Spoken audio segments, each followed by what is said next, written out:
রহিম আমরা ফেঞ্চুগঞ্জের যে পিক আপটা একটা দিন থাকি তার গিয়ার বক্সের একটু সমস্যার কারণে গাড়িটা নষ্ট রাস্তার মাঝে গাড়ি তারা ফাড়াফাড়ি করিয়া অ্যাম্বুলেন্স আইয়া ঢুকি গেছে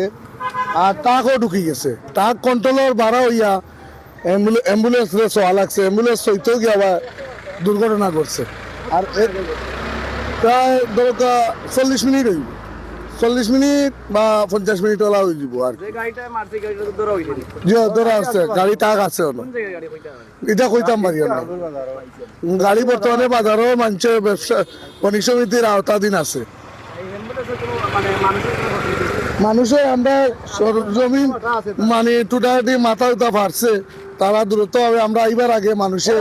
এলাকার মানুষের মুরব্বী হলে তারা গাড়ি তুলিয়া দেওয়া হয়ে গেছে রুগী বর্তমানে না না passenger passenger passenger ambulance passenger driver কিছু হয়েছে না জি তারা সমস্যা হয়েছে অ্যাম্বুলেন্স টানতো রুগী এ টানের প্যাসেঞ্জার তার গাড়ি ভরা প্যাসেঞ্জার কথা বুঝছেন নি প্যাসেঞ্জার তার গাড়ি ভরা আছিল আর এই যে পিক আপটা এলাকার মানুষের জিকাইলে পাইতে পারবা যে এ দুপুর 2টার থেকে গাড়িটা তার নষ্ট তো স্বাভাবিক গাড়ি রোডও চলে গাড়ি নষ্ট হইতেও পারে কিন্তু গাড়ি ইঞ্জিনিয়ার আইতে আইতে জিনিসটা